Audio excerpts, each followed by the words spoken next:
Good morning, VSG family. This is Gerald, and this is an update. There's been a minute since the last time I updated you on my progress and in terms of how things are moving forward with my dietary requirements, my exercise requirements, and just sort of the mental process. Of all that has been happening over the last few months. So, to bring you up to date, I am now in month 7, post-op of my vertical gastric sleeve. And I can tell you, it's been a challenge, mostly because I've been stalled for a couple months. And a part of it I accept complete responsibility for. There are things I could have been doing more of. It's not that I wasn't doing them, I could have done more of them, meaning the journaling. I use the Baratastic app, and if I had been more aggressive with my journaling, I probably could have seen patterns that were starting to develop. But my weight, which before surgery was at 275, 276, and I am currently at 229.4. So I've lost a little over 46 pounds, which is good. And my goal is to eventually get to 200. I really don't want to go below 200. And I'm hoping I can do that within a year. So that gives me a few more months to lose the 19.4 pounds, whatever it is. But I know the challenge is consistency, and I owe it to myself to be consistent, focused, and motivated. Okay, those things are so important, and those are the things I have to remind myself of every single day. But as of today, as I said, I'm 229.4. I had been hovering between 231 and 234, 231 and 234 and 231. It just not, it was always in between those numbers or consistently those numbers every time I would weigh myself. So I was like, look, I'm only going to weigh myself twice a week. And thinking, okay, well, the numbers would move up and down because we understand, water weight and all of those things. It was always 231 to 234. That's weird. One day it went up to 235, then the other day it went down to 230, but I just could not break that 230 no matter what I did. And I still exercise. I have not gone to the gym over the last couple weeks, with any consistency. But hold on, before you're like, oh, that's the problem. No, I actually was doing my exercises at home. I have some weights that I'm doing, my aerobics, my aerobic exercises, but I'm also lifting weights while I'm doing the aerobic exercises, building muscle. So those are the kind of things that I've been doing. And I do that 3 to 4 times a week, pretty consistently.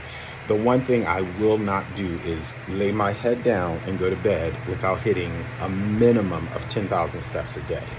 So that's been my thing for several months, and that works. But I think once I started journaling again or logging, whatever you want to call it, logging my food, it puts it right in front of my face. And that's what reminds me that, in order to achieve that success, I really need to be realistic about what I'm consuming. I don't eat from large plates. I don't go for seconds. I portion out what I eat. I generally eat like a cup to a cup and a half of food every day. And obviously that's, you get the protein, 50%, and then you got 25% vegetable, and then the carbohydrate or starch or something. But I don't actually eat a lot of carbohydrates. I will eat a tortilla wrap on occasion, and it's usually a low-carb version. I love ice cream, but I can't eat all the sugar. So I make my own ice cream using Splenda or Truvia or something like that. Like I made fresh blueberry ice cream yesterday, which is so good. But even with that, I limit myself one single scoop, and I don't eat it every day. which is not hard because my family, I make it. It goes away within 24 to 48 hours. And then I'm like, oh, I'm ready for some ice cream. And it ain't there. And it's because my son or husband has already consumed all of it. And we have our in-laws in visiting us. So, it's nice to, have the activity and to see all that food, but I really don't eat a whole lot. So there might be a bunch of food that is prepared, and then I'm eating on a plate this big with portions like this, which is great. It's fine. It works for me. I am taking my vitamins religiously. My blood sugar for the first time today actually seemed to be slightly elevated. It was like at 140 before breakfast, which is very, very odd. I've not had anything higher than like 100, before I eat at any point.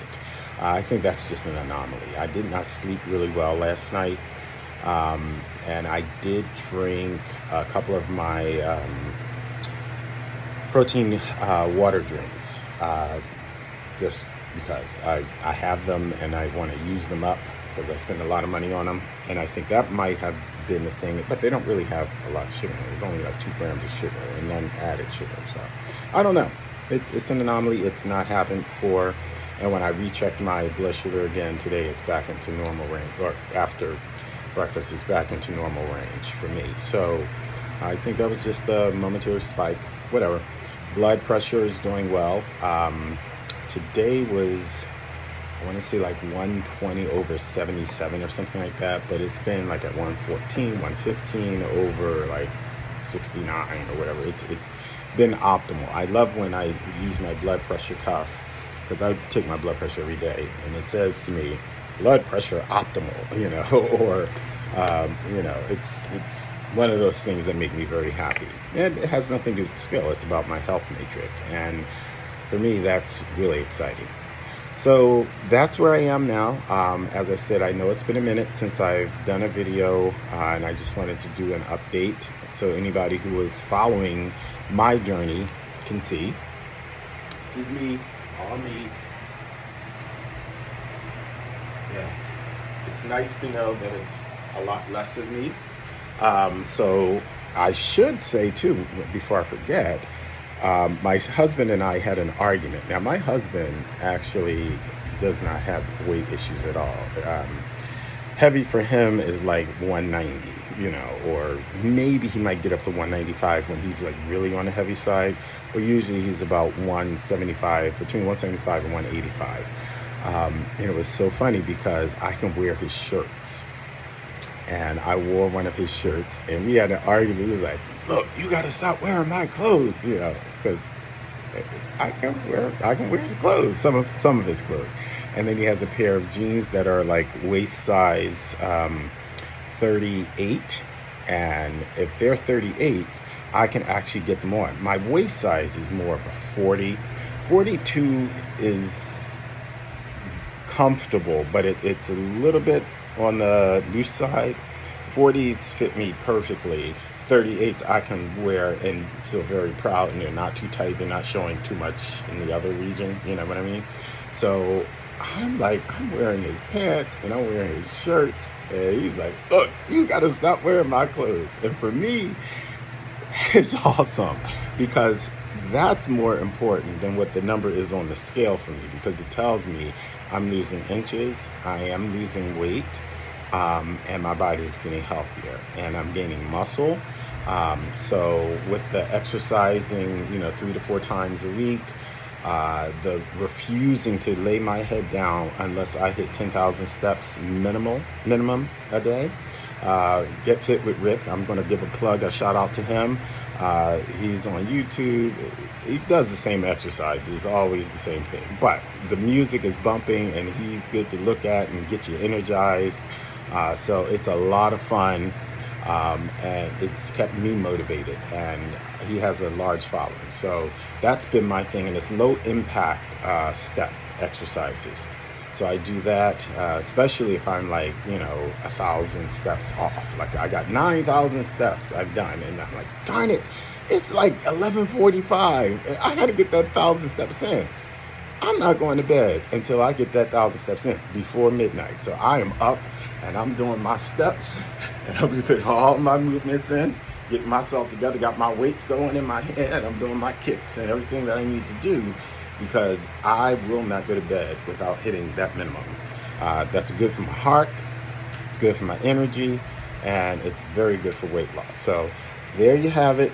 That's the total update. Vitamins, like I said, I take religiously. So it's the total update. That's where I am. So I'll come back when there's something new to tell. I do have my 6-month post-op, like in month 8 in August. Don't ask me why. I think it's a scheduling thing. So after that, I'll probably do an update. So that'll be in August, and that'll be my official 6-month update, but I'll actually be 8 months post-op, just because, like I said, it's scheduling. So there you have it. I hope you're having a blessed day, and thank you for going along with me on this journey. And to all of you who have been sending me messages of support and congratulations, thank you. Know that that actually just keeps me accountable to you and to myself, and it inspires me and all those in the world of YouTube who do the fancy graphics and all of that stuff. Even your stories continue to motivate me, because when I see you staying on track, and I see, I follow your journeys and I see it from the very start to where you are, and I'll go onto your page and I'll look at like a current video that you've made, and I can see that progress continued on. That just inspires me and it keeps me going. But I put this out here mostly for myself, to keep myself accountable, but also by knowing my friends and family are out there supporting me, it keeps me accountable to them as well, because I did not go through this to revert to old habits. This is a complete shift in my life, and I'm very grateful for it. So peace out.